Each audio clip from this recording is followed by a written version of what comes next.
Hello good people, let me welcome you guys back to my channel. Hope you are all doing fine.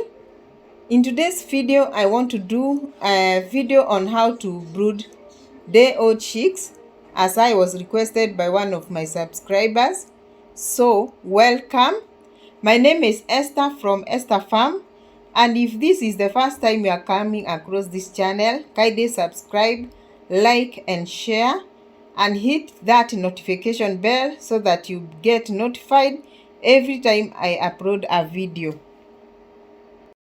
Let me start by defining the word brooding. This is a period when you give your chicks a special care and attention to ensure their good health and survival. There are two types of brooding. It can be natural or artificial.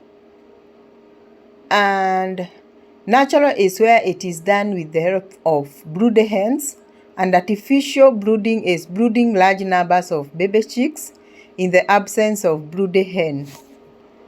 You need to know some of these things needed in order to have good brooding and less or no mortality of the chicks. There are so many ways of brooding you can use, like using electrical lamps. You can use jikos, gas cylinders, etc. These methods ensure that the chickens get sufficient space, warmth, light, and other suitable qualities needed for their proper growth and development. This is what you are supposed to do to reduce mortality rates in day-old chicks. 1. Before the arrival of the chicks to the brooder, you need to have somewhere you have prepared where you release your chicks.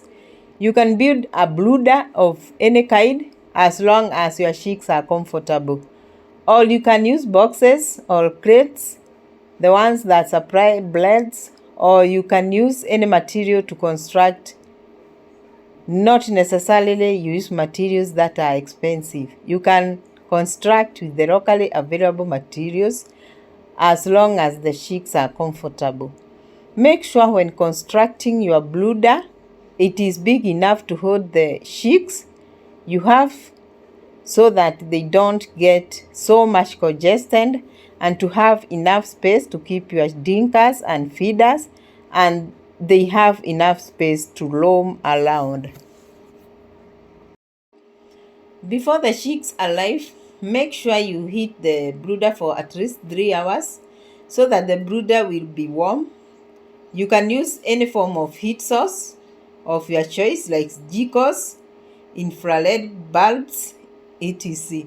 This is to enable your chicks to enjoy the place and have enough warmth, because if you don't give your chicks enough warmth, especially the first week, you can lose so many chicks, because warmth is so important for the chicks, because at this time they have not grown feathers.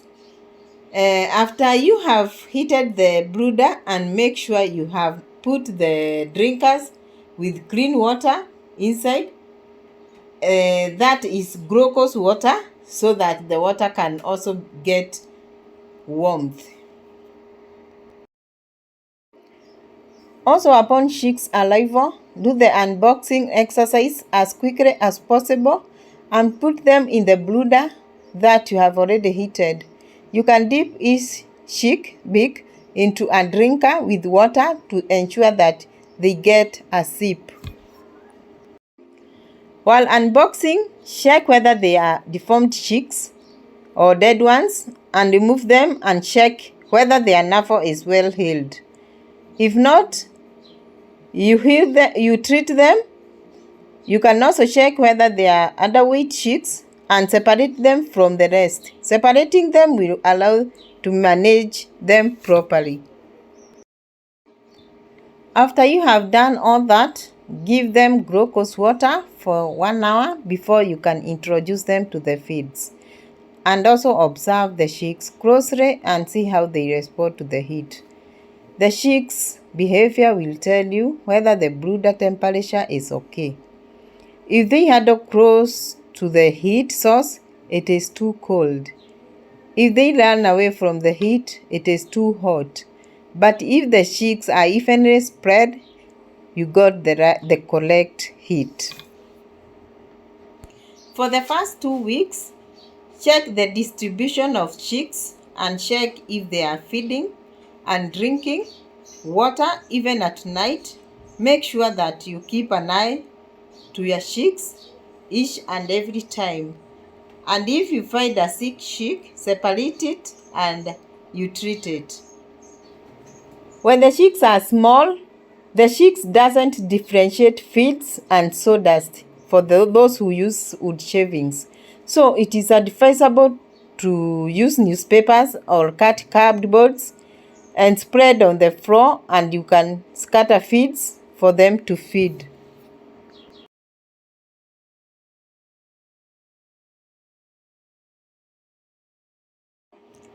When brooding your chicks, make sure they eat every time, even at night, since the light is available. Make sure they should never go without feeds or water, and this goes until they are 1 month old, to feed day and night so that they grow faster. Also have time with your chicks and observe them as they grow. And if you notice an unusual thing to your chicks, make sure you act very fast in case of diseases, because chicks die very quickly if left for so long without being attended. Also keep checking whether they are putting out feathers at about the same time and late, and watch inactive chicks and those who stand still for long, because it might be sick. On the third day, since the chicks are able to differentiate feeds, you can now remove the papers or cardboard you have spread on the ground and fill the feeders half full for the chicks now to feed well. Make sure every morning you wash their drinkers and feeders, and you should change their waters in the morning and in the evening, rinsing their drinkers well, and chicks should have clean water always.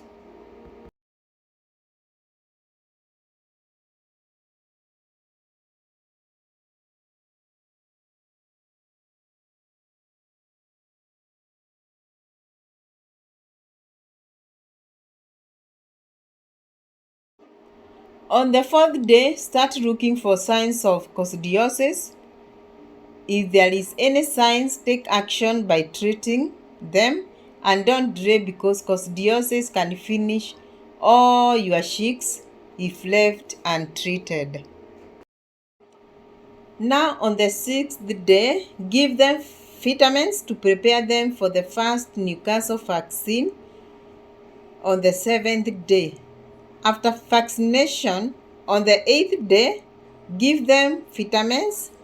From day 9, you can give them antibiotics to prevent coccidiosis for 5 days. And from there, you follow the vaccination schedule. Depending on where you buy the vaccine, they will give you the schedule to follow. Before I end this video, let me say that if you follow these instructions, you'll have less or zero mortality rates. Especially make sure your brooder is clean, the heat source is correct, and water and feeds is always there. You'll be able to brood your chicks well without problems. So, thank you for listening and also hanging out with me, and also being good learners. May God bless you all. Thank you so much for watching and supporting this channel. Kindly watch till the end, because I also need your watch hours. And if you have not subscribed, please kindly subscribe and take this channel to the next level. We are now on road to 2,000 subscribers, and I hope you subscribe. Thank you so much once again, and let's meet in the next video as we learn more. Bye bye.